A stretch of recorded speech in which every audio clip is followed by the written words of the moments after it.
Assalamu alaikum everyone and good morning, whoever's joining. The name is Shaqir Chuan. I'm the chairman of Amal, and we're delighted that we've got this webinar on managing stress in the workplace. We've got two very accomplished speakers, Hafez Junaid Bayat, who is a performance coach. I'll introduce him after I make a dua, and a psychiatrist, Shaqir Saldukar, Dr. Shaqir Saldukar. If I can open this this webinar with the dua, Rabbana atina fid dunya hasanatan wa fil akhirati hasanatan wa qina azaban nar. Subhana rabbika rabbil izzati amma yasifun. Wassalamu alal mursalin walhamdulillahi rabbil alamin. Amal kind of basically is an organization that was established way back in 1980 by some very leading personalities. And the role of Amal is even more important now than it was previously. There are a number of issues that are affecting professionals, if it's from a legal side or from an accounting side. But I think more importantly, it's issues relating to how professionals manage themselves in practice. The topic for today is managing stress in the workplace. I think with this whole pandemic, it's becoming very critical that people are managing their stress, and we're going to hear from our two very distinguished speakers. So to start off with, we're going to have Hafez Junaid Bayat. He is a performance coach. He's a very passionate author, speaker, lecturer, trainer, and entrepreneur, and he lives in Durban. He would like to help others on the topics of education, coaching, and peak performance. He's also coached leaders, ministers, judges, life coaches, professionals, and executives. And Hafez Junaid, we can run with your presentation until 11 o'clock, and then I'll introduce to you psychiatrist Dr. Shaqir Saldukar. I'm going to go out and put ourselves on mute, and it's over to Hafez Junaid Bayat. Thank you very much. Shukran, Jazakallah, and Assalamu alaikum wa rahmatullahi wa barakatuh, everybody. I hope you all can see my screen. Can you all see my screen? Can you just give me a quick confirmation? Yes, we can see it. You can go ahead. Okay, fantastic. All right. So today I'm going to talk about stress and managing it on the whole because it has a ripple effect. So let me begin by asking you a few simple questions. You know, the very famous saying is, for things to change, we need to make some changes. So what is it that all of you would like to improve in your lives? Would you like to improve your finances because you may be stressed out financially, with a lot of people undergoing that stress during this period? Would you like to improve your relationships, especially with your loved ones, because the ripple effect from finances goes into family? Would you like to improve your productivity and your time management? Because in this fast-paced world that we're living in, a lot of people are very busy, but the things they're busy doing are not aligned to their true values and their true purpose. And another big, thing that's impacted when we stressed out is health. So I'm pretty sure everybody also wants to improve their health. And the last two is to be able to work in a smarter way, but stress-free at the same time. So I'm pretty sure everybody wants this. A very quick summary of what I'm going to cover. I'm going to give you a very quick, less than a minute background about myself. And then I'm going to get into the actual stress, which is I've created an acronym for the word stress, and I'm going to tell you what we're going to cover. I've added some slides that is for your purposes, for you to read through and go through the 5 areas of stress. It's from my Personal Power to Success performance module. So I call that Stress Management 101. You can read through that. So the other levels of success: managing stress, aligning yourself, and dealing with the chaos in the stress, in the crisis right now. And the motivation is what I will be covering today, hopefully in the time that I have. So here we go. This is the acronym. We need to look at, we all are professionals. We are at some point or the other, we are at a level of achievement, at some level of success. So I'm going to show you what the 4 levels of success are and what you need to do to move to a higher one. Then we'll talk a little bit about turnaround strategies. We'll talk about realigning and refreshing ourselves. At the same time, we need to refocus during this major pandemic, this crisis that we are in. And what we got to do is we got to shift our focus. So we need to re-envision where we're heading. We got to become more future orientated. And I'll talk about envisioning. And then I'll talk about the starting point, where you need to start about, and then I'll move on to the steps to actually get you to be successful. What are the 10 steps you need to take to actually get you to be successful? All right. So very quickly about me, guys. I know Shaqir has given you an introduction. I'm married. Yes, I'm on the north coast of Durban. I'm internationally certified as a high performance specialist. I've coached national teams, I've coached Olympians, but my background, very strangely, has been as an IT specialist. I was one of 6 specialists working for Transnet, designing their email systems and networks from 1994 to 2009. And as you heard from Shaqir, I love to write, I have a passion to write. I've actually written 17 ebooks, 4 of which I've self-published. And I'm very passionate about human potential and developing people. All right, what do I want to do for you today is I want to empower you, inspire you with some new ways of looking at how to manage the stress that people are under right now. And I'm going to give you some tools to improve your performance. And at the same time, I'm going to talk about how to realign your values. All right. So let's get into the first part. I'm very stuck out for time, so I'm going to go really fast. So every one of you, especially in your career, you'll find yourself at one of the 4 levels of success. Okay, you can apply this in every area of your life. I have one slide which will show you the different areas that you need to focus on. But what are the different levels of success? The lowest level is what we call survival mode. You know, when you are in do or die, make or break situation, which a lot of people are finding themselves in, whether it's, you know, career-wise, losing their jobs, financially, because of what the pandemic has done. So I'm going to show you, if you're there, what you need to do to move up one level. If you move up, next level is what we call stability. Things are stable. They're not too bad, neither is it that good. It's just kind of like okay, right? And then the third level is what everybody strives for, which is actual success. But there's more to life. Once you achieve all the successes, you also looking for something higher, and I actually call that significance. And when you got peace of mind, contentment, and you get to do exactly what you want to do in the time that you have. So let's talk about the first level. If you find yourself in your career, in your finances right now, where you're in survival mode, it's struggle, for you to come out of it and move one higher, you have to change your habits. You have to stop doing what you're currently doing. And you need to change all the habits that you are doing in relation to your finances, in relation to your career. If you're unhappy, or you may be getting laid off, or whatever it is, you must change your habits if you're in struggle or survival mode. The second level, stability. If you find yourself at stability, you need to shift your focus, because very often people who just get into stability and they're stable, they're more focused on not going back to the struggle, not going back to where it was difficult times, hard times, challenging times. So you need to shift your focus to where you want to go. I always tell people, focus on what you want, not what you don't want. And the third level is success. And when you reach success, what you got to do is, we are all people of values and principles, but what we got to do is, you got to take your values and you got to, take it up to a notch higher, or a notch or 2 higher. So what I want to ask you all right now is, in terms of values, before I even talk about this slide, what is the most important thing to you in your life right now? If you can just make a note of the 2 most important things to you in your life right now. So I'll give you about 10 to 20 seconds. Make a note of what is the most important things to you in your life right now. While I take a quick sip of water. Okay, so I'm sure you've got the 2 most important things to you in your life. Now we're going to revisit this just now. So let's look at the mindset when it comes to stress. What is happening to people? Right now, they are becoming the victim. They have become victims of the situation. They have become victims of the crisis that's taken the whole world. So how do they behave? What are the characteristics? They're actually thinking more, they're thinking negatively, they're speaking negatively. They have become what I call, putting out fires. They are in reactive mode everywhere. They're making excuses. They actually blaming, the economy. They're blaming the virus. They're blaming everything else outside of their control. And that's why I say others are controlling. Everything else is controlling you. And you need to have, for your personal power, you need to have control of everything. And I'm going to show you what are the 3 most important things you need to control. And when you are in victim mode, life just happens to you. You'll live life day to day, week by week, month by month. Yeah, but and things are just happening. You just keep putting out fires.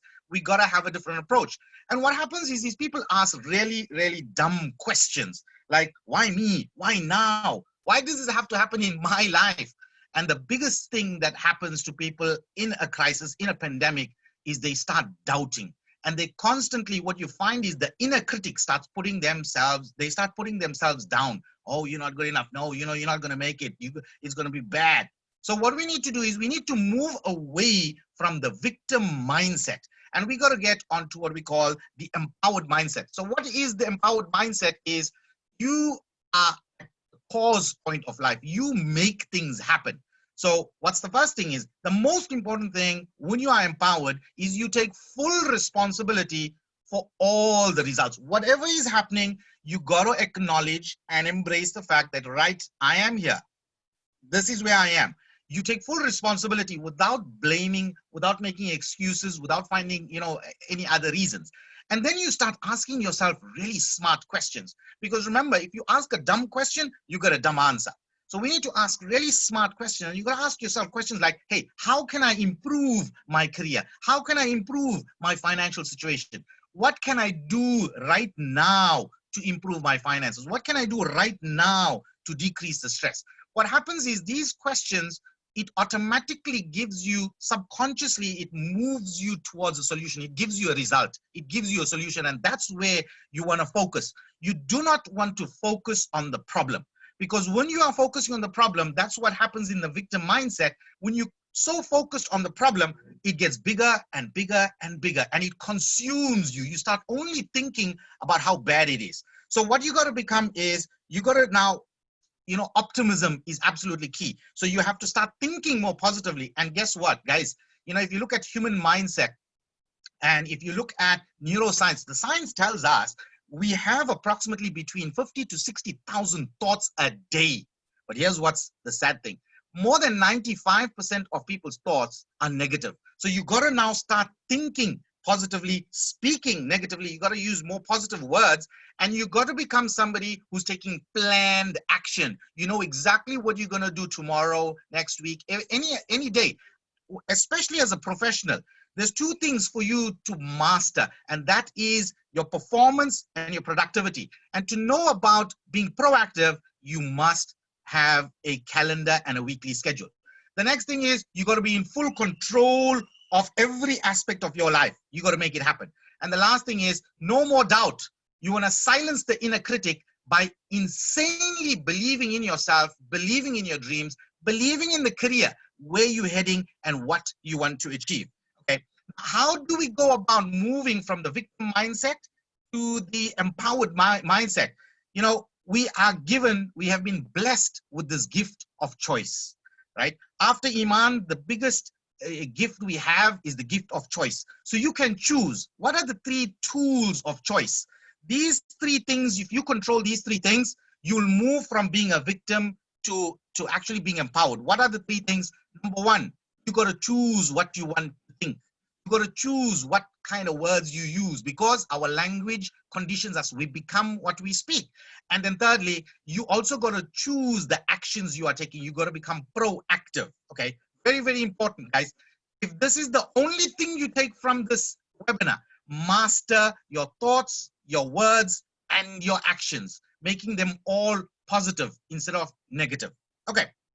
Now, we got to realign ourselves. We got to find out what are the important things in our lives, right? So all of you have written down, the 1 or 2 very important things in your life. So my question to you is now, the thing that you have, number 1, how much of time are you spending in that? And at the same time, if you can, in the chat box, guys, if you can quickly in the chat, type out what is the most important thing to you in your life right now. What is the most important thing that you have in your life right now?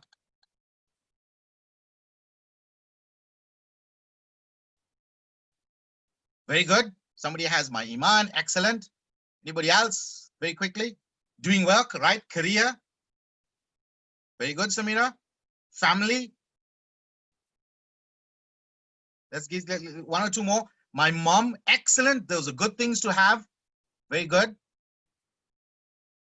So we've got my spirituality, my career, my productivity at work, my family, my mother. Now, guys, I want to ask you this question. If that's the most important thing to you in your life, the amount of input that you're putting in, spirituality and family, iman, peace of mind, the amount of time, is it in proportion to actually it being the most important thing? Is it the priority? Are you spending the most amount of time on these things? Because very often what we find is it's not. We say family is the most important thing, but we don't give family the actual time that it needs. So what we need is we need a reprioritizing of our values, right? It's very important that we reprioritize. And the first thing, especially when you are stressed out, the first thing you got to do is you got to become crystal clear about the different areas, right? I'm going to tell you what should be your top two values. Your number one value should always be your health. It's got to be your health, because trust me, if your health, let's say physically, you're very sick, will you be able to perform well at work? No, you won't. Will you be able to do your best and serve your family? There, you'll be dependent on them. Same with your mom. You know, your spiritual, you won't be able to do much. So your health should be number one value.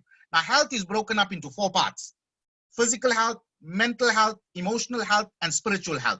We need to get clarity on what it means. So I've just got a framework here of how you go about getting clarity in any aspect when you are looking to achieve something or accomplish something, especially now when we want to come out of how stressed out we are in our careers and our finances. We got to become crystal clear. So first of all, we need to know exactly what it is that we want, not what we don't want.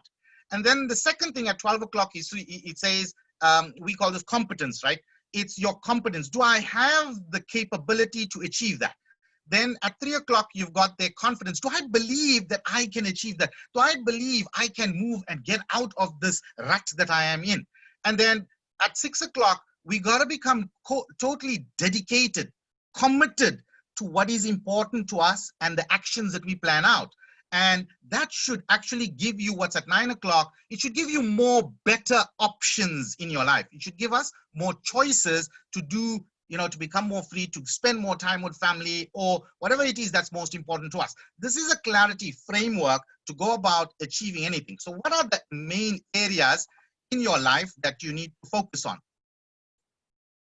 Here's the, before that slide, this is how it works. You've probably heard a lot in your career, at work, when you've been on workshops: set goals, set goals. Goals are good and they're important, but there's something much higher than goals. A lot of people don't tell you this, but your values is your compass. It's what drives you. So you need to have what you know are the most important things to you. That is your values.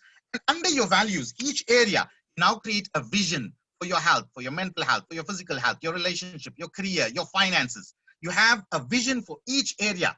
So what happens is, you know, you're working towards this. It's a lifelong vision. And then only do we set goals. We set goals for the vision, right? And under your goals, you got to have a plan. Guys, you hear about short-term goals, medium-term goals, long. For you right now, especially in the crisis, you got to work with 90-day plans. Because we got to become highly flexible. Things are not working, things are changing rapidly. You got to work in blocks of 90 days every quarter. So you got to have a 90-day plan. Every 90 days, you got to plan out what I'm going to do for the next 90 days in each of those areas of my life.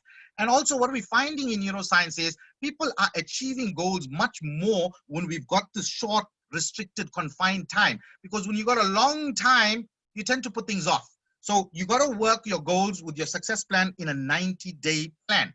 And what you got to do is you got to create success habits. In your finances, a good success habit would be maybe to start saving, or a good success habit would be to cut out all the things that's unnecessary, things like that. So you need to form some good success habits. And to form success habits means you got to take actions. And sometimes the actions are not comfortable. So make sure, I always tell people, get comfortable with being uncomfortable, especially now, right? So you got to do the hard things, the difficult things, so that you can take those actions that might feel difficult, that might feel really hard and uncomfortable, so that you can form these success habits, which is part of your 90-day plan, which is part of the goals, aligned to your vision, which is aligned to your values. And the last thing is, you got to form routines. You got to have little rituals, early morning rituals, mid-morning, lunchtime, afternoon rituals, evening ritual. You got to have routine, things that this is what I focus on. This is the action I take every day at a set time. This is discipline. It creates discipline. And discipline is one of the 3 success factors. You gotta have discipline. It means every day at a set time, daily focus, I gotta take set actions for each of my areas in my life. Okay. Now, there's the areas that I said you need to work on. The 7 key areas is number 1, your health. And remember, it's broken up into 4 areas. Then your relationships, all the important relationships in your life. You need to now, that's most important to you. You got to create a vision for that relationship, for each relationship. And an easy way to do this is, I always tell people, just, say, what are 3 words that you would like your relationship to be like with a sibling, with a spouse, with a kid, with a parent? What are 3 words? So without that person even knowing, you become the 3 words you want the relationship to be like for the rest of your life. And every 6 months you could upgrade and update the words. The third very important thing that relates to a lot of stress is finances. So set out a vision for your finances. And right now, guys, I must tell you, especially as professionals, multiple streams of income. It's absolutely crucial, especially in this day and age. One single income is not helping. Even, I had to deal with a case very recently, a guy who was earning 110,000 rands a month, but he was in financial difficulty. And you think to yourself, oh my gosh, what are you doing with it? It's just that they're not managing it well, but it was only one income. Now, when you started taking from there and putting other places so that he could benefit some income, it actually eased up a lot of pressure and stress in his life. Then your career, right? You got to now create a vision of how you want to be.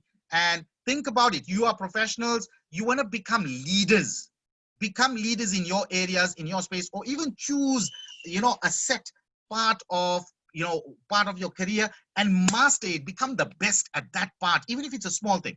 Then another area to look at is recreation. We gotta have downtime, right? We gotta have time to rest and revitalize your social life.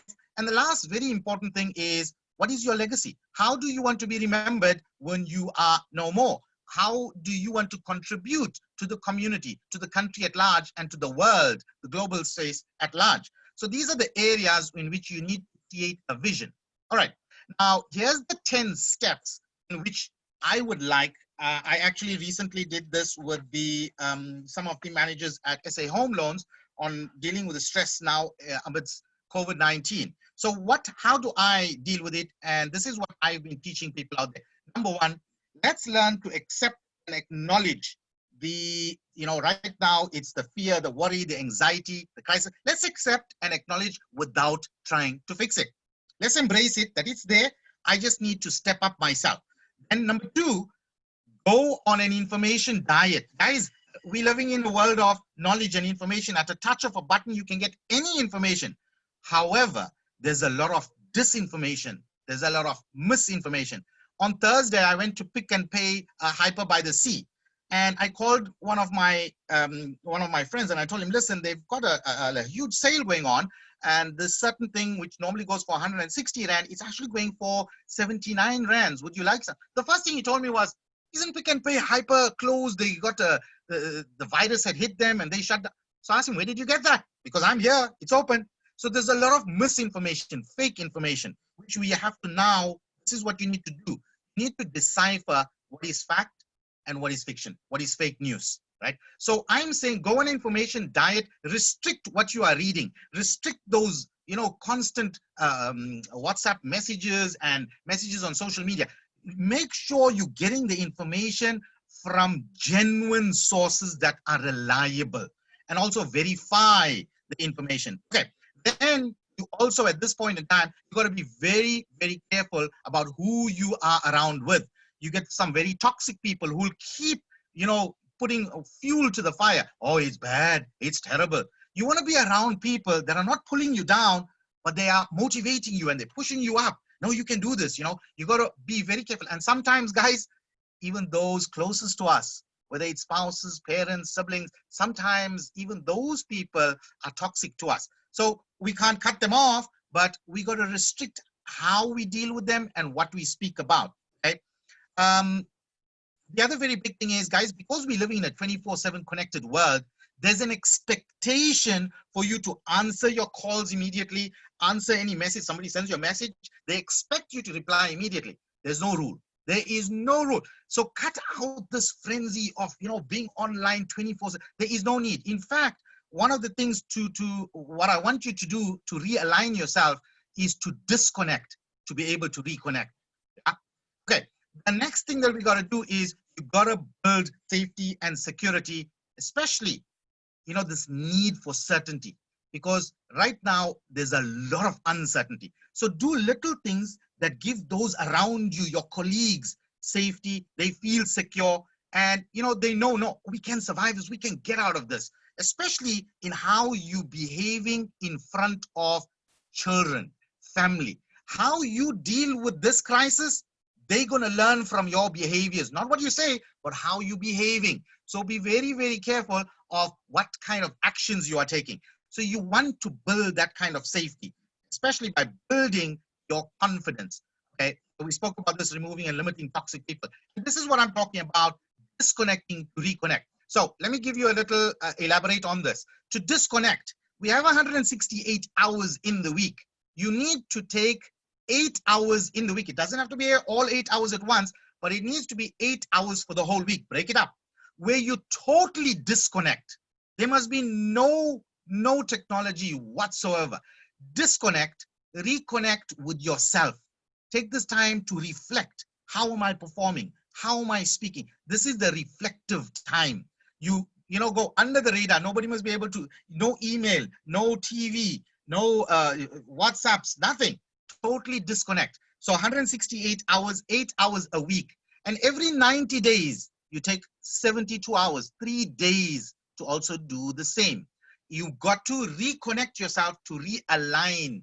Am I heading in the right direction? Am I doing what's part of the success plan? It's very important to manage your stress by being in control, because very often when you are not in control, everything is going haywire, and that's what you got to do. So this 8 hours, the disconnect time, is to actually reflect and see, am I on track or am I off track? Am I doing all the wrong things, spending too much of time being very busy doing things that are not really aligned to my values? Number 9 is about you building yourself up. We've got to constantly grow. What skills do you need? What kind of new things do I need to develop and improve so I can improve my career and not be stagnant, right? And also, self-care is absolutely crucial. Make sure you're taking good care of yourself, especially your health and your eating. And right now, especially when people are stressed out, sad people, depressed people, stressed people, they have one kind of behavior: heads down, shoulders down, and they don't like to move. They don't like to be around people. So it's especially this time when you want to surround yourself by your loved ones. Be there around people who will give you love, who will, you know, encourage you, especially your family, you know, siblings, spouses, kids, parents. You want to be around those kind of people, because that love will encourage you and it'll give you more positive thoughts. Last slide. You know, this was when I left the corporate world in 2009. When I left the corporate world to do coaching full time, I was already doing it about 6 years by then. People told me, you want to do this thing called coaching?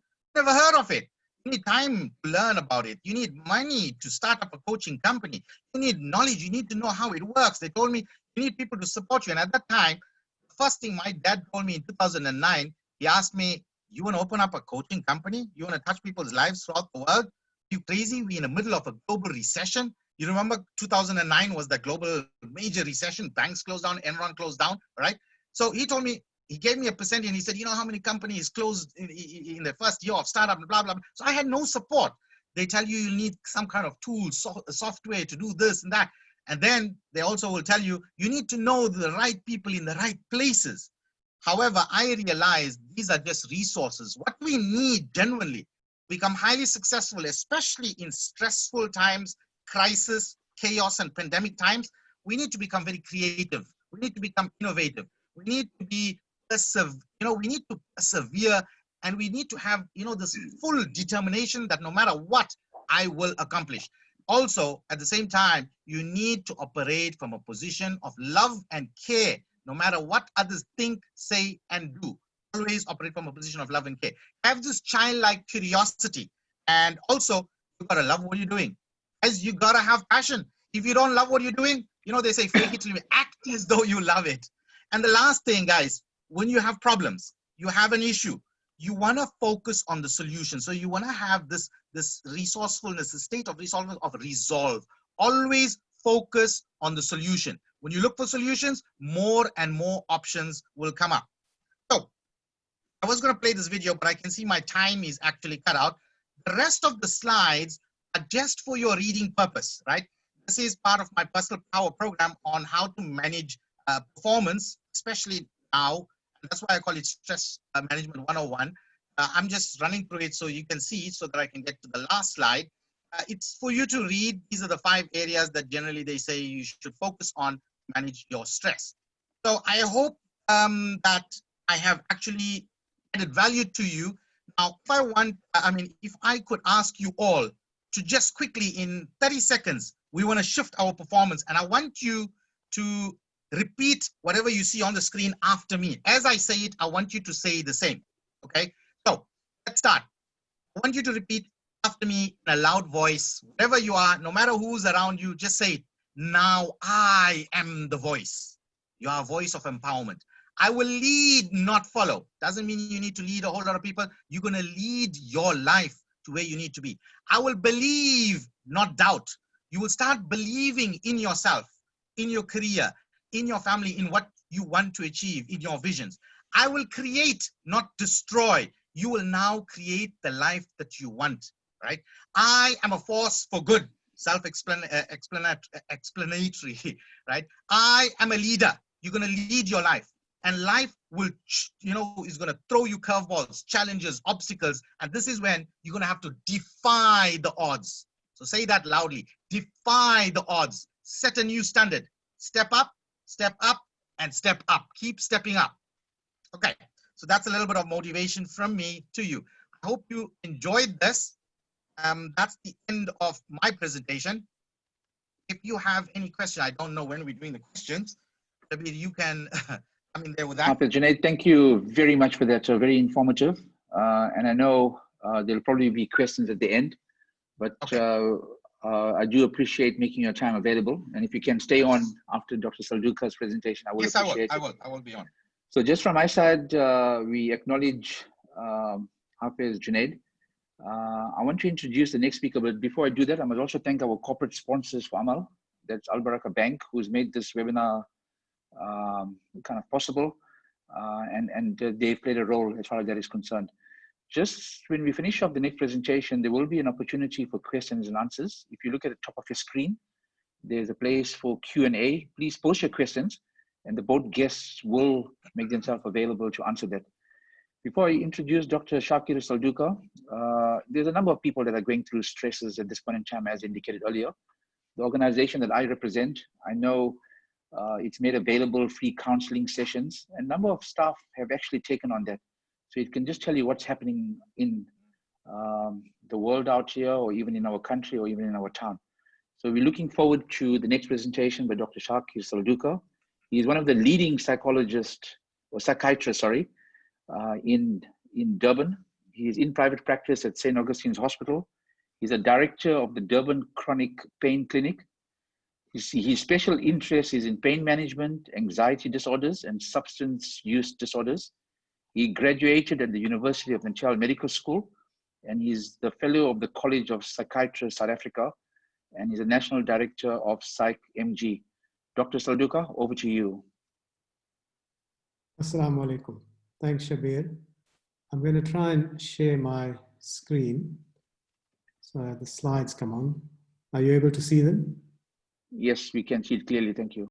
Okay, right. Let me start then. Assalamu alaikum to all the delegates, and thanks for inviting me to do a talk. There's a lot, as the previous speaker sounded like he had to rush through. I've also got a lot of stuff to say, so I'm going to try and do it fairly quickly. And I've focused my presentation more on COVID-19 and the stress. Obviously, it's the elephant in the room, and so we can't really avoid it.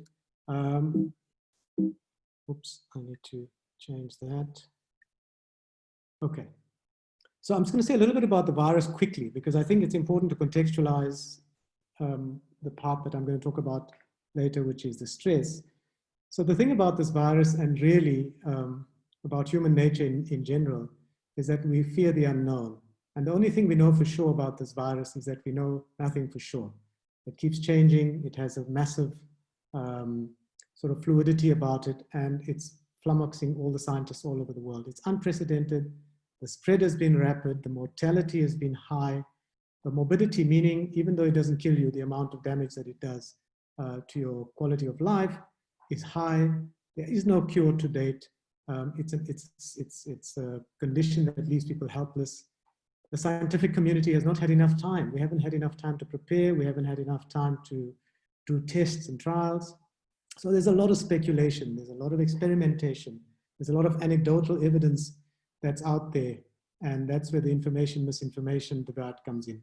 So it is really, in terms of the community worldwide, a helpless, hopeless stance that we're in currently. What I want to talk about a little bit is the pandemic itself, the effects on the mental and physical health. What are the requirements or expectations of the workplace? What are the mental health effects of those infected and those, let's be fair, everyone's sort of sitting on the edge of their seats waiting to be infected, and then how to deal with it towards the end, all right? So the pandemic, as I said, it's a global phenomenon. There's no country, no city, no land that is immune.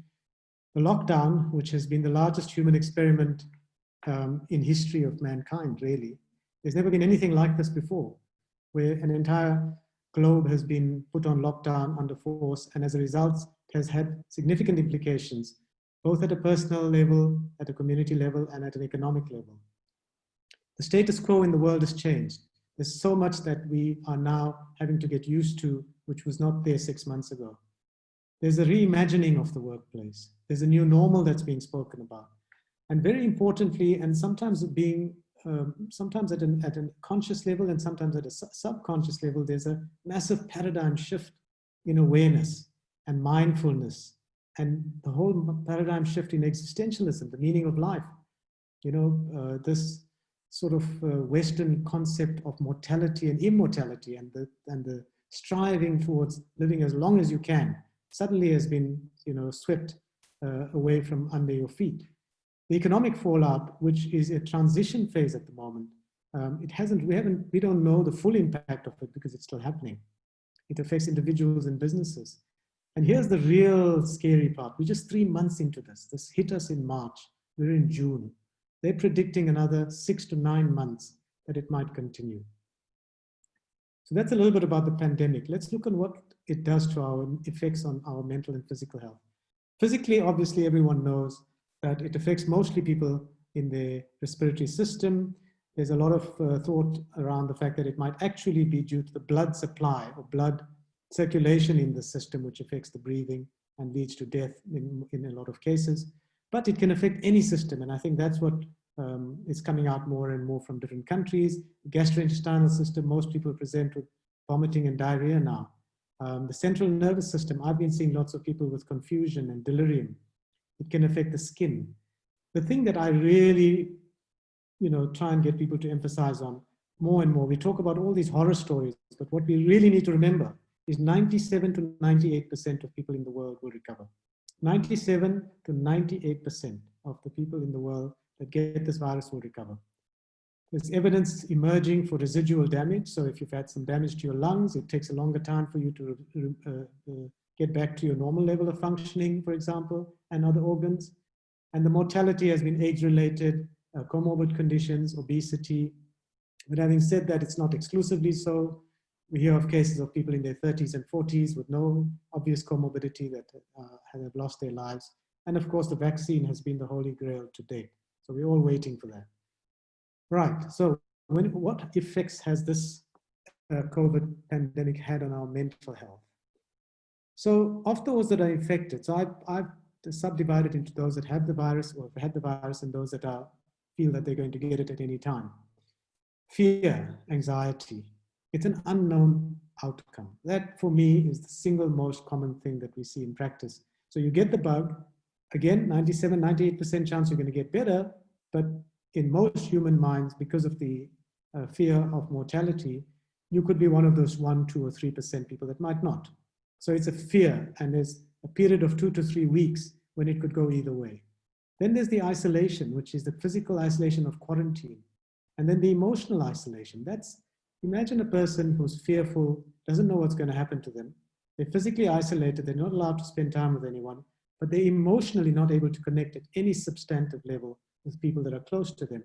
Then there's the stigma that goes with it, which is a terrible thing, but more and more people that are being diagnosed with COVID are being stigmatized and often victimized in communities and blamed for spreading the virus. So that is becoming a big problem.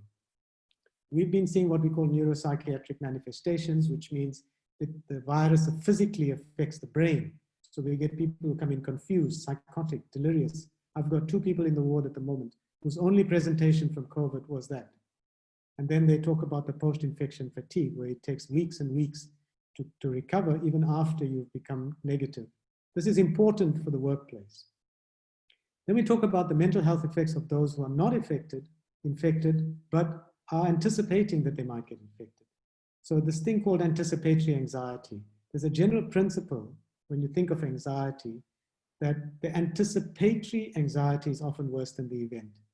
The build up to it, the worry that it's going to happen, the catastrophization of the outcome puts you in a state of greater anxiety than when you actually have it. When you actually get it, you almost get a sense of resignation as if, well, I'm not in control anymore. There's a helpless, hopeless, and trapped state that happens where everywhere you look, everywhere you turn, every sound that comes to your ear, every television station you turn to on the TV, every website you go to is talking about this. It's like no getting away from it. And everybody's perpetuating the same message. We can't do anything. We are stuck. This is confusing. This is, we're not in control. So there's this helplessness, this hopelessness, and the sense of not being able to escape this pandemic. The mood starts to change. Now, mood is generally not the same as being sad, but it is an overwhelming sense of being, which we describe as an overwhelming sense of negativity. So it's a negativity about the self, about the future, and about your circumstances. So there's suddenly a lot of negativity around, a lot of negative outcomes that are not just from the virus, but also the secondary impact on jobs and families and relationships and finances and so on. And then there's obviously with even though we're on level 3 of lockdown, social isolation is a massive problem. We're not allowed to gather. We are by nature social beings, and we're not allowed to practice our socialization skills. We become isolated. Okay, so that's a little bit on what it's doing to the mental and physical just go to the next one. Let's look at what is the requirement or expectation of your workplace. Every workplace, irrespective of whether you're professional or not, has certain basic requirements, a cognitive functionality. What that means is we expect you to be present at a level of concentration, focus, intellectual functioning, processing. That's a cognitive functionality. You're always dealing with people, clients, co-workers, other companies, and so on. So interpersonal relationships, or what we call emotional functionality, needs to be intact. Physical health, which is the absence of illness. Now, more than ever, physical health has become central to, you could have had the flu or the cold a year ago and gone to work. You can't do that anymore. So that becomes a requirement of the workplace. You cannot be even slightly ill now and you're unable to attend to your job. Things like motivation, drive, ambition, focus, which were taken for granted, are now suddenly being challenged because you have so many bigger things to think about. And ambition now is to survive this virus, to survive this pandemic. Your focus is to be safe. Your focus is not to get infected. So that takes a bit of a backseat. And then there's this concept of absenteeism versus presenteeism. Absenteeism, obviously, is when you're ill, you can't go to work, work's not done. But what for me is more telling and in fact more obvious and sort of, I think more destructive in some ways, is the concept of presenteeism. That means you go to work, you turn up physically, but you're not able to function. Your brain is not there. Your cognitive capacity is not there. Your emotional functionality is not there. So presenteeism is a physical body, but no productive outcome. And in some cases, that can cause more problems than absenteeism. Absenteeism is obvious, you can deal with it. Okay. So let's move on to a little bit about what this has had, this impact of this virus and the stress levels and the outcomes has had on the workplace to date, or what we've been seeing. Obviously, with the lockdown and the changes in guidelines and regulations and different businesses being allowed to open, there's a whole new set of normality. There's a whole new set of rules that guide our normality. And the physical impact of that is all around the risk of spread. Now, on the one hand, there's a 97 to 98% chance that you are going to get better if you get this virus. But the bigger risk is you can give it to someone who may not have that 97 to 98% chance of recovery. So the risk of spread is more important than contracting the disease. So in the workplace, that becomes paramount. And how do you negate the risk of spread? Working from home, this has become a new concept and a buzzword all over the world. There's so much we've realized out of force that we didn't, people thought about it in the past, but never really tried to implement it, but now it's been forced upon us. So much can be achieved from home. And I think people in the businesses that you guys are in, for example, lawyers and accountants, I think more can be achieved from home in your industry than, say, perhaps the medical fraternity. So that's something that's taken off and has become a massive concept worldwide. Physical distancing. There was a huge debate around the word social distancing. I think it's important to understand that that's for people who are distressed to put across the message that you must socially distance. It's not the same as physical distancing, because socially distancing means also emotionally cutting ties with people. What we want is physical distancing, a distance of 1.2 to 2 meters apart. Hygiene has suddenly become a huge factor in the workplace that has been incorporated into our day-to-day existence. And then we have the concept of masks. And I know that the President of America hasn't worn one yet because he doesn't believe that it's necessary, but it is the single most important factor that will reduce the spread of infections. And the consequence of that is, and for me it's important because I often see patients and they've got masks on.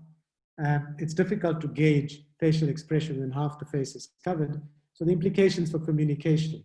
And we have people who are slightly hard of hearing and have inadvertently resorted to lip reading to some extent to get the full message, also affects communication. So all of these things have to be taken into account when we're looking at the physical impact of the virus.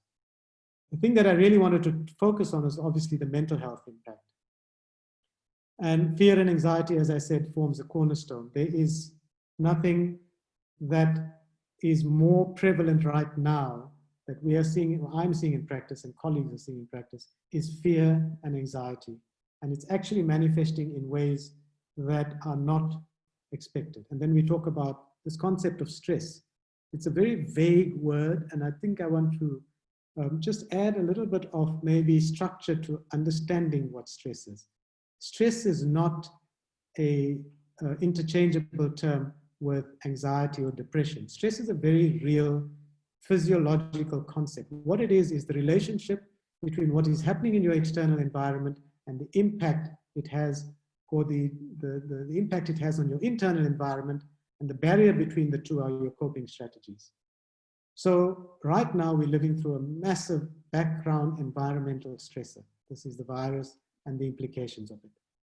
In addition to all the other stress, that hasn't gone away. We're still dealing with families and finances and other illnesses and so on and so forth. So we've got all our normal day-to-day life life stresses, or we've got this massive thing that has been imposed upon us. So our stress levels externally in the environment has gone up exponentially. It is literally the elephant in the room. You can't see it, it's so big. Okay, that's not something that we must ignore, because one of the defense mechanisms that people use against this insurmountable stress is denial. So that's when they talk about the elephant in the room. It's so big you can't see it. So that's denial. You're just not seeing it. It's not there. You worry about everything else, but you forget that there's this elephant in the room. So it's important to keep acknowledging that this time that we're living in is unprecedented stress, that we've never, our genetics, our phylogenetics, our evolution as human beings has not been prepared physically for this. This is the first time any of us, of any generation, has experienced, that are living currently, has experienced something like this. They have compared it to both world wars and have found that the stress of this is greater than both world wars to date. It's of course fueled by the media, because we're living at a time when the dissemination of information has become instantaneous. Media and social media, which is the rapid spread of information or misinformation, whichever way you look at it, that has become a massive, it can be both positive and negative, because if we didn't have access to this type of technology, then we would not have been able to get out the various new messages that are coming out scientifically, legitimately about this virus. So we've got to sift the kind of stuff that we take in, because it can make a massive change. For example, when the hydrochloroquine information story was being spread, people took from that what they wanted, and a lot of people started off their own bat taking it, you know, just to prevent any problem before they got infected. I mean, that was crazy. That's a toxic drug. You can't just take it in case something happens. You use it.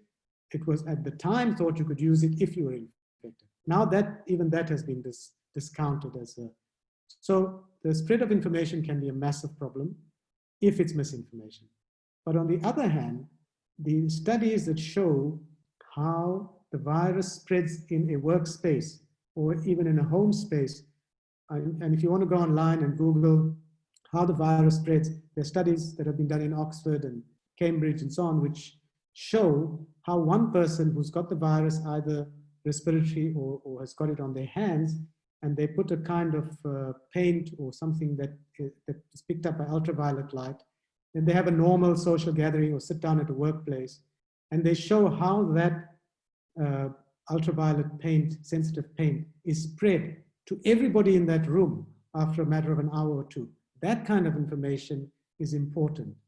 The kind of information that tells us that, for example, Cape Town is having a massive pandemic surge right now, and look at what it's doing, look at the way it's going, and then we in KZN can learn from that. That kind of information we need to be keeping an eye on. But all the other stuff that comes from these sources where the people are suddenly become experts on virology and immunology and infection spread, we need to be very careful about. So be careful about where you take information.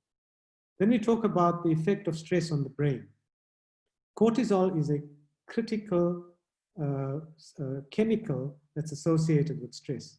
It's a well-recognized fact that when the stress, meaning the environmental pressure or the desire or the demand on your coping skills gets to a point where it creates an imbalance in your ability to cope, your cortisol levels will go up. Cortisol is a steroid. It's produced in the hypothalamic pituitary adrenal axis. And like all steroids, it affects many, many things in our body. It can affect your blood pressure, your pulse rate, your muscle tone, your gastrointestinal tract, the rhythm with which your bowel moves can be affected by cortisol. So when your stress levels go up, your cortisol levels go up, and all these effects happen physically in the body. So it's important to understand that stress, and it's also why stress is one of the biggest risk factors in heart attacks, because of the effect on pulse rate, blood pressure, and muscle tone.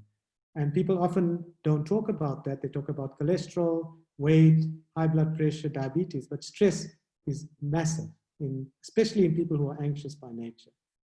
Stress is also a trigger for illness in predisposed people, meaning if we had a genetic history of anxiety in the family or depression in the family, if an insurmountable stress confronts you, that's a trigger factor. So genetics means what you inherit. Epigenetics means the environmental trigger that makes that genetic that genetic trait activate. So in other words, you could have a genetic predisposition and have it never activate if the epigenetics are not there. And this is currently we're living in a massive epigenetic environment, which is the virus. So what does it do with stress? Stress is the first stage towards, some people have good coping mechanisms and they process and they're able to act it appropriately, others don't, and we get this thing called anxiety and mood disorders. As I said earlier, mood is not sadness. Mood is just an overwhelming change in brain function, which increases negativity. And of course, we get substance problems. Now, this has become a massive issue. Generally, you know, it's been a problem where people resort to self-medicating with substances, but now even more so, you know, it's just mind-boggling that they've legalized alcohol at a time like this, because here is a massive stressor, a population that has no coping strategy for the stress, a professional organization that doesn't know what to do, and you present to them a instant self-medication, which is numb yourself with alcohol. I don't know who thought that through, but it was a massive mistake on the part of government to legalize alcohol. Of course, cannabis, we know, has always been, in the last couple of years, growing as an alternative source, especially for people who are worried about halal and haram. Cannabis seems to be suddenly become halal, and everyone smokes that when they're stressed. So substance use disorders, massive problem as a result of the increase in stress. The other thing to remember about what we call personality traits and genetics. What that means is we're a product of both our parents' genetic makeup. We get 50% from the mother, 50% from the father. They get 50% from their, and so on and so forth. So that plays a large role, and that's something we can't fight, and we have to acknowledge. There's a high incidence of anxiety amongst professionals. There's a whole story behind this, and we don't have time for it right now. But essentially, if you take most people who have studied, become professionals, most of them are pretty focused, hardworking, driven people, and that's a good thing. That's what makes people successful. It's the spectrum of anxiety that is functional. But when something pushes that level of anxiety that makes them functional into an area that is dysfunctional, they're more prone to developing anxiety. So the incidence of anxiety amongst high-functioning people is higher in general worldwide. And accountants, this is an organization of accountants and lawyers. The accountants have a disproportionately high level of anxiety, not because of the profession they're in, but because of their genetics. So if you think about it, people who are very perfectionistic and structured and ordered will gravitate towards professions where that external order and structure is present. And that's the epitome of that is commerce and accounting, where it's very much perfectly ordered and structured. So most anxious people feel very comfortable when the external environment is under control, because it gives them a sense that the internal environment is under control. So accountants, a lot of anxious people drift towards becoming accountants. Again, not a bad thing, it's just a thing. And when the stress levels go high, this is what I see in practice as well, and colleagues agree, that the number of people, accountants, that present with anxiety predominantly. And also more likely to self-medicate with stuff they get from their cousins and uncles and pharmacists and GPs and so on. And they are warriors by nature, they're perfectionists. But as I said before, anxiety is not all a bad thing. Anxiety is a good thing when it's on the first half of the spectrum, which is functional. And that's what drives people to become successful. Okay, so we spoke a bit about mood disorders. We refer specifically to things like depression, which is the clear-cut most common thing. Depression is not one thing.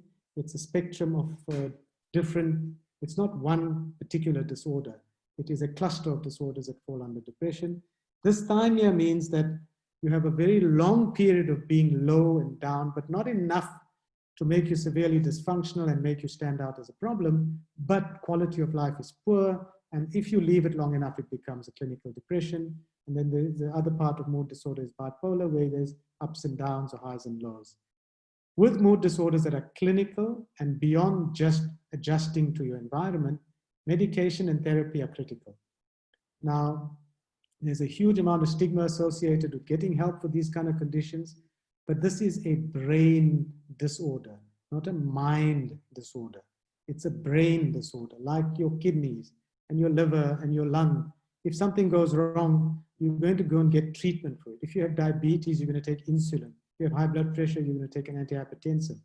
If your brain gets affected in a way that reduces the fuel that makes it function normally, you can stand on your head and whistle through your toes. It will not change. You have to fix it. And if you don't fix it, it will deteriorate over time.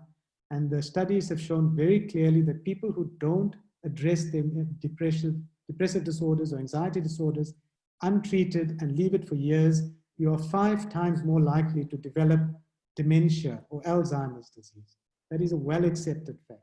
So depression and anxiety are neurodegenerative conditions, meaning if you don't fix it, the brain degenerates slowly over years, and you are going to become 5 times more likely to lose your memory after the age of 65. And that's the equivalent of brain failure. When that happens, there's no going back. You can't come back from Alzheimer's. That's the end of the road for the brain. So I'm not saying this to scare you. You can research it and go and look it up. It is a real problem because of the stigma that goes with getting treatment. A lot of people don't get treatment, and we're seeing more and more presenting with severe memory deficits in their 60s now. Very good response to treatment. We have an excellent armory of medication and treatment that's available, and we always combine it with therapy and counseling. The psychologists, psychiatrists work together. Under the anxiety disorders, we have something called a generalized anxiety, which is a general sense of unease, which is associated with a lot of physical symptoms like palpitations, sweaty palms, startle reactions, being sort of always afraid, having a sense of discomfort in your tummy, shallow breathing, and so on, but for no reason. You just feel like that all the time. So it's like your cortisol levels are there, and they're high, and they're not settling. So the generalized anxiety state, very debilitating, very poor quality of life, and most people who have it don't realize they have it. Then we have a thing called acute stress disorder or post-traumatic stress disorder. Acute stress disorder means, say for example, you're feeling a bit ill and you are worried, you go to your doctor, he does a COVID test and he tells you you're COVID positive. The trauma of being that, now that it's built up to this huge thing in your head as a catastrophe, can create an acute stress reaction. It can become a traumatic event in your life. And if it's not managed properly, it can develop into full-blown post-traumatic stress.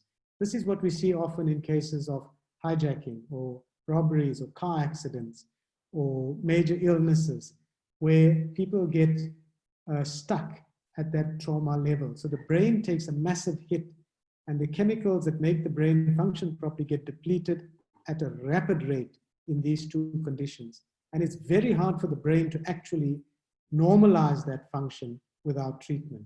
So you get this thing called post-traumatic stress disorder, which was a massive problem, for example, in soldiers that returned from war. Years later, they were unable to adapt to normality, and that's what chronic PTSD does. But you don't have to be in a war, you don't have to be hijacked, you don't have to be in a life-threatening situation to get PTSD. You can get PTSD by watching a parent die in an ICU setting. You can get PTSD from, having a child get ill and not knowing what's going to happen, for example. So it doesn't mean the stressor has got to be catastrophic. It's the impact or the meaning that it has in your life that can create a post-traumatic stress. And if you leave it, once again, it's a neurodegenerative condition. You become permanently mentally incapacitated if you don't correct it. Then we have panic disorder. Panic disorder is like the epilepsy of emotional anxiety. You get patients who have seizures, where they have general tonic-clonic type seizures with the motor part of the brain. If the similar thing happens in your frontotemporal part of your brain, you get a panic attack. You can't breathe, You feel like you're having a heart attack, you get sweaty palms, you get a dry mouth, you feel lightheaded, dizzy, and you think you're having a heart attack. And the thought that you're having a heart attack then automatically brings to mind mortality. You're going to die. And then if you think you're going to die, then all these other thoughts come through your mind and so on and so forth. And it perpetuates itself to a point where it's unsustainable and you need something to happen. So panic attacks are really very, very distressing. An interesting observation during the COVID pandemic is that we've had very few patients coming into hospital with so-called heart attacks and chest pains, because more than 80% of them that turn up in casualty are panic attacks, not heart attacks. So they get ECGs and blood tests and all of that done, and they're all normal, but it's panic attacks because it looks so much like a heart attack. Social anxiety suddenly has now, come up again because of all the kind of changes we've had to. Social anxiety means being anxious in a social setting. So it's not about not wanting to be with people, it's about wanting to be with people, but then when you're there, then you just get panic attacks and anxiety, so you can't be there, it's unpleasant. And this has been heightened recently because anxious people catastrophize things and they believe being in a group of people is going to, you run the risk of getting infected and getting COVID positive and so on and so forth.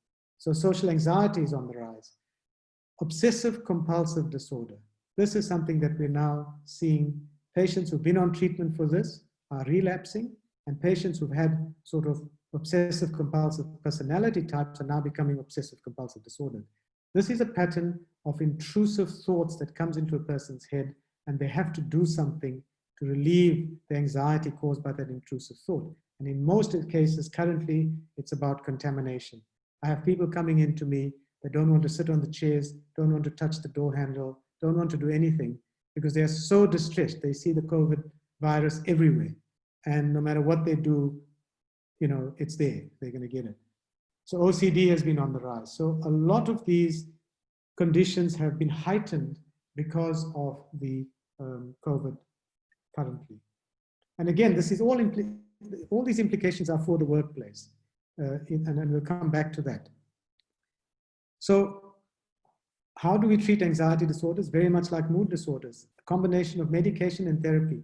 They are very responsive to treatment. Patients get really, the quality of life gets better, functionality gets better. Their risk of coronary artery disease gets better if you reduce the anxiety because you're taking one of the risk factors away. And it's not a long-term thing. You're not going to be on treatment for years and years. It's about 6 months of treatment with the right type of therapy associated. You have to intervene early in conditions like this, because the longer you leave it, the deeper the anxiety sinks and that negative cycle of self-perpetuating fear continues. Cognitive behavior therapy, mindfulness are the preferred form of psychotherapies for the anxiety disorders. Then we have the substance use disorders, of which alcohol is obviously the most common, maybe not in this population, but generally worldwide. That reaction that we saw on the media to people that are rushing off to the liquor store the moment rule was changed was just, for me, a phenomenon to see queues that were sort of kilometers long to buy alcohol, not going to work, not dropping kids off at school, just getting to the bottle store. I mean, that was a scary sight. Cannabis, as I said, has been on the rise. Opiates, here's one that we need to be very careful about, because one of the things that people self-medicate most with in our communities, especially with the ones people that don't, alcohol is not common, are painkillers. Painkillers have something called codeine in them. Codeine, when you swallow it, becomes morphine. And the chemical name of heroin, the street drug heroin, is diamorphine, 2 molecules of morphine. So when you take codeine, you're taking heroin. If you take enough, I have patients that take 8 at a time, 50 a day, 60 a day. It's the same as having 2 or 3 hits of heroin. So this is a silent pandemic. This is a silent addiction, painkillers. And there's codeine in just about all painkillers. And we are one of the last countries in the world where you can actually buy it without a prescription. Things like Adcodol and so on, cough mixtures of codeine in them.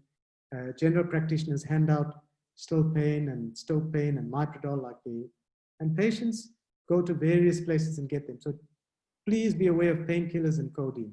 And then the benzodiazepines, which are often handed out by general practitioners as well, and also dished out amongst family members, are a massive problem, very habit forming. You develop tolerance to it, and then you have a whole lot of brain complications that come after that.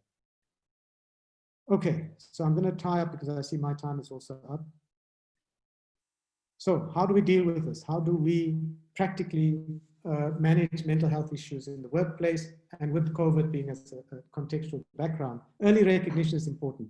Any kind of distress that persists needs to be spoken about. A vegetative shift means, does your sleep pattern change? Does your appetite change? Energy levels change? These are objective signs that there might be problems. Physical symptoms like headaches, irritable bowel syndrome, irregular bowel habits. These are physical symptoms that manifest the anxiety or depression. Diminished capacity, not being able to do what you were previously able to do easily. Changes in temperament, becoming more irritable, more frustrated, more angry. Frequent absenteeism and reduced productivity when present, which is the same as presenteeism. And interpersonal conflict, usually in the home setting. What do? You normally refer for an assessment. The general practitioners, psychiatrists, psychologists, the employee assistance programs, these are all good places to start. Education is critical in the workplace. We have to make people aware of the impact of mental health and the fact that the brain is an organ like every other organ in the body. Opportunities to speak openly to reduce the stigma. Remember, males are more at risk of successful suicide. We haven't come to the point about suicide, but the point of helpless, hopeless stance is suicidality. So awareness that men are more likely to commit suicide than women is something that needs to be put out there. Females tend to project their sadness and their distress. Men tend to introject it. So they don't appear to be distressed, but they become angry. They become aggressive. They resort to using substances. We have to allow time out to heal. The same amount of time you would give someone who's had a heart attack or who's had severe pneumonia, you need to give people time to heal from depression, to heal from anxiety, to get the right amount of help. Oh, okay, that's it. I think I can take questions now. Thank you. Dr. Saldukar, thank you very much for a very, very informative presentation. I think we could have listened to you for another hour with the kind of relevance of the topic. And we do appreciate you making your valuable time available. There are a number of questions. If people want to post the questions on the Q&A tab, please put your questions in. We'll take one by one. You will remain anonymous. I promise you, I'm not going to mention your name. There have been some questions about whether this presentation will be available. We have recorded it. It might be available over the next couple of days, but we'll come back to you. And also, I think there's been some requests for some of the slides. I think the one question that we want to ask Hafez Junaid is on food and eating. I did see it on some of his slides, maybe 2 or 3 minutes very quickly, because there's a number of questions for Dr. Saldukar, which we want to end up on time at 12 o'clock. So maybe just some views on that, please, Junaid. Very quickly, you know, when it comes to diet and nutrition, I've been stressing a lot on boosting the immune system, like, you know, vitamin C's that you get. And I'm not talking about the one you get at like your Dischems, which is like 1,000 mg. You're going to be taking something with a high dosage. And I think there's somebody, Dr. I'm not sure what's his name, but from the Newcastle, that region, he supplies nationally the 5,000 mg of vitamin C. Because basically, if you look at the, you know, COVID, doc will say it's something like a very enhanced flu. So what you want to do is you want to boost your immune system. You're going to be eating a lot of foods that's going to boost the immune system. So it can fight off internal, can fight the flu off, you know. That's for me, I'd say the best. And you gotta, you know, the other big thing is I've been telling a lot of students this is drink a lot of water because it will kick out all the toxins as well. A lot of people are not drinking water. So the two main things for in terms of, you know, diet and nutrition is I'm saying boost your immune system with things that will boost, you know, it's actually per individual. But the vitamin C's, take something like vitamin C's that's going to really boost your immune system, and eat other also healthy foods. And then the next thing is the water. Those are the two most important things that's been my message for the last, I'd say 6-7 weeks, is do those two things a lot. because the water will help you kick out all the toxins and things like that. Go through, you can read through the slides as well. I've put in some things there as well. Thank you. Can I just add one more thing that just came to mind, Shaqir? Is the other thing is, guys, when you're really stressed out, you tend to start. That's the first step when you start going into the depression. And a lot of times, like I said, the body language is you put your head down, you don't want to move. So you want to actually move a lot. Remember, the more you move, the better you will feel. So the body, just get the body moving, walk around, take a walk, do things that that's going to actually make the body, put the body into action. And that will get you to raise the dopamine levels that kicks off, and it'll fight the cortisol. Thank you very much for that. Dr. Saldukar, although you answered it, maybe it will help some of the other people. The question being for my mother to a 5-year-old, and knowing that my son has an immune deficiency and highly susceptible to picking up infections, this is one of the biggest fears, especially now in our current lifestyle. How can I process this kind of fear? Just for the other participants to hear your answer on that. So I think this applies to all people at risk. I've got a mom who's 84 years old as well, and I've heard of a friend's mom this morning who's similar age who passed away in Cape Town. Allah grant her Jannah. But this is the part of the thing that we are, when I say we know so little about this virus. I had a patient who was 78 years old a week ago who came to see me in my office who got infected, mild headache and cold and flu symptoms, and is perfectly fine. So there's no way of knowing who's at risk. So if there is anything that is suggestive of high risk, just take all the precautions. I think what's happened is because this lockdown has gone on for so long, people have become a bit sort of hurtful and frustrated and just want to go out and do things. Just stick to the rules where there is risk associated. Stay at home, sanitize, use your, don't socialize unless it's absolutely essential. And in this patient's case, or this person's case, the child that has an immune deficiency, there is you can wait 6 months to socialize, you can wait 9 months to socialize, but you cannot put the child at risk. So just follow the rules, wear a mask, sanitize, socially distance. That's all we can do. It's amazing, in the 1918 pandemic, they did the same thing. They were doing exactly the same thing because that's all we can do. This is a force of God. This is a force of nature that we have no answer for. Thank you, Dr. Saldukar. There's another question that has come through. Can the doc suggest ways accountants may deal with the epigenetic, I'm assuming that's the correct word that they're using, environment, yes, especially where the generally structured, orderly control environment is threatened? Your response on that? It's a big problem, and I think a lot of my accountant friends think that I'm taking, having a go at them. But it's a fact. I see a lot of patients who are CAs that struggle with anxiety. And how can you deal with this? Again, so I know it sounds terrible, and I'm a medical person by nature, so my instinct is to, if you feel that the anxiety levels have escalated and you don't know, you feel like you're not in control and you are uncomfortable, your sleep patterns are changing, you're tired all the time, come and see someone, get help. Even if you just take like something for the occasion, like you don't have to take every day, but you might be able to take a mild anxiolytic when necessary. But the point is, don't just do it on your own. Get an assessment, get someone to talk to you, and treat it, manage it, because this is going to pass. But if you leave it now, even when the COVID pandemic, I'm doing a webinar tomorrow for some GPs, and the topic is the second wave. The second wave is going to be the mental health effects of the COVID. So rather go and get some help, take some ad hoc treatment for the time being, and just control your anxiety, because there are some situations where you cannot talk yourself out of it because it's beyond the ability to rationalize.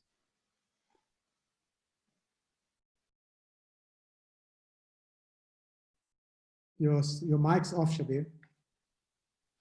Sorry about that. The next question that comes from someone, they say the world is relying on the World Health Organization for direction, and many of the restrictive lockdown restrictions follows from their recommendations. Recently, the World Health Organization changed their view on spread of COVID from asymptomatic persons and spread from touching surfaces. This causes more stress and anxiety. Some remain on lockdown on level 5. Your advice? So I was just typing out to that person that this is one of the many things that we don't know, and every few days it keeps changing. But the bottom line is, you can obviously get spread from asymptomatic people. You can get spread from surfaces. The virus is able to survive on certain surfaces for a period of, I think they say over maybe 1 or 2 days. So I'm not sure what the question is specifically asking for, but it's back to the same thing. Sanitize, wear masks, and try and avoid as much social contact and closeness. And one of the things that's really worrying is that this concept of testing. So we in South Africa are testing probably in the lower 10% of the rest of the lowest 10% of the rest of the world. And the amount of people that might be positive and asymptomatic in our community might be massive, might be huge. We don't know. So my advice to people is assume that there's a lot of asymptomatic positive people. And if you just follow the rules and don't try and guess who's positive and who's negative, just apply it to everybody. That's the safest way. Remember, it's not just about you getting infected, but you could be one of the asymptomatic people. So it's about infecting other people. So there's a social responsibility, and then there's your personal taking care of your own health. Doc, thank you for that. I just want to mention to everyone else, if there's any questions, please post it on the Q&A tab. You're going to be getting free advice out here, so you should take advantage of it, and kind of possibly you'll get a response to your questions. There's a question that has come through. Can you comment on the disadvantages of using a mask for long periods, especially in the employment or the school environment? Doc? It's a difficult one because I have to sit in front of my patients for roughly 8 hours a day. They sit across a desk from me. So I have to wear a mask, and I can tell you from a personal point of view, I can't do it. It's just impossible. You tend to get a little bit short of breath wearing a mask, especially if you climb a flight of stairs with your mask on, you tend to get a bit short of breath. It does restrict the amount of oxygen that's going in. So what I've done is I've built a Perspex box around my desk. So I'm literally in a glass cage. And so I don't wear the mask anymore. Unless somebody who comes into my office is coughing or sneezing, then I put it on. But it is very difficult, and there's also the question of exercising and running and so on, wearing masks. It is very difficult. Those who have tried will know it's extremely difficult because the mask is the proper masks anyway, and even the three-ply ones, more restrict your exhalation than your inhalation. So you get a lot of carbon dioxide that will accumulate if you've got a good seal. So you're inhaling a lot of carbon dioxide. Again, this thing has not been around long enough. And then if you think about countries like Japan and North and South Korea, they've been wearing masks for 10, 20 years now. So, I don't know the correct answer to it. All I know is from a personal level, it is a very uncomfortable thing. And that, so I don't know what the answer to that is. I think when you're at home, you obviously shouldn't. The other thing that what I find amusing is I see a lot of people alone in their cars driving wearing masks. You don't have to wear a mask if you're in your car alone and driving. And when you're at home with people, who you live with all the time, I don't think it's necessary to wear a mask. But certainly when you're in an environment where there are more than 3 or 4 people and your contact is less than 2 meters, you should wear masks.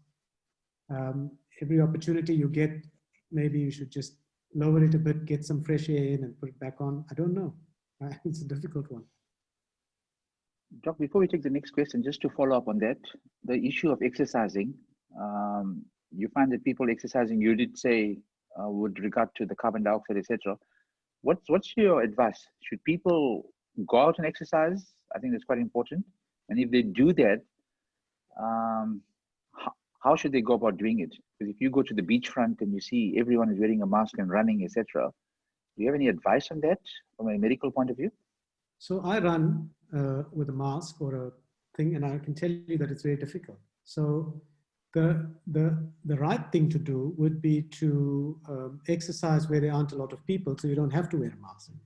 But if you're going to be in an environment where there's a lot of people, then you should have a mask or some kind of protection. But having said that, there was one good study that came out of a reputable university where they showed, again, they used this concept of spread. So if you have people running in opposite directions and they both, and they're breathing heavily, the risk of contracting the virus is very low because of the amount of time that they spend in contact is very small.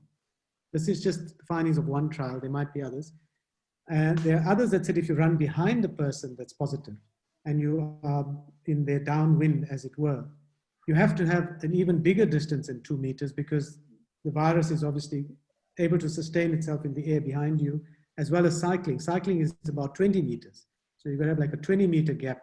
So there's a whole lot of guidelines around exercise. But I think the general principle is try not to exercise in big groups or where there are large amounts of people. And if you can avoid wearing a mask, it's better. But if you have to, wear one that's not the medical, what they call the N95s and that, because those are very, very difficult to breathe in. Thank you very much. And this is possibly the last question that has come across. I don't see any other questions. Someone has asked that, I'm not sure, it might just even be a statement. Is the following statement that I heard true? Okay, it is a question. The end of the lockdown is not the end of the virus, but rather the country has a hospital bed for you. And also understand that this is an unprecedented problem, so there will be unprecedented solutions. So it is fair to say that the government is trying the best. Probably the kind of issue is creating a bed for people that are going to be sick. This response on that from a medical point of view? I mean, that's true in some respects because we can't avoid the spread. It's going to happen. And I think all of us are eventually at some stage, hopefully we'll get the bug when the vaccine's available. But, you know, yeah, it's going to spread and it's going to be, the risk of getting it is very, very high. And as the person mentioned, the reason for the lockdown was to allow the government to prepare for the really ill people. So prepare ICU, critical care settings, quarantine facilities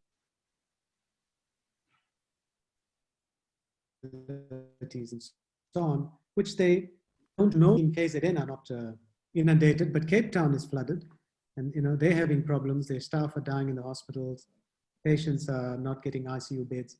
So the answer to well, I agree with the person. I think that lockdown was meant to do that, but it was also meant to slow the spread down and prevent the vulnerable populations like the elderly. So it's not just for getting hospital beds. Gives us time to think about this and practice what we've been asked to do. Okay, thank you very much. It's 11:57. Before I make my closing comments, Hafez, Junaid, 30 seconds, like rounding up from yourself, and I'll do the same thing to Dr. Saldukar, and then I'll close up and we'll finish exactly at 12 o'clock. I have just one thing, is just keep listening to the relevant authorities, you know, especially the health sector.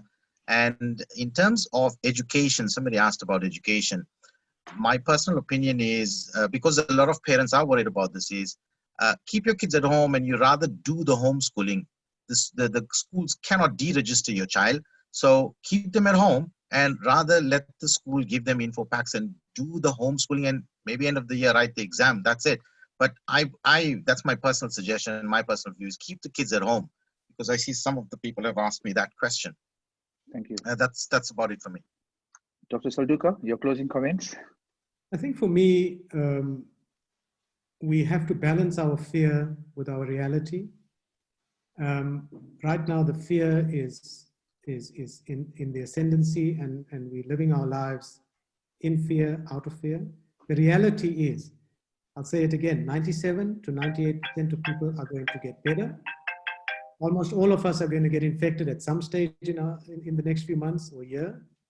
And that's really the only two things we know for sure. That some of us are going to get infected, but 97 to 98% of us are going to get better.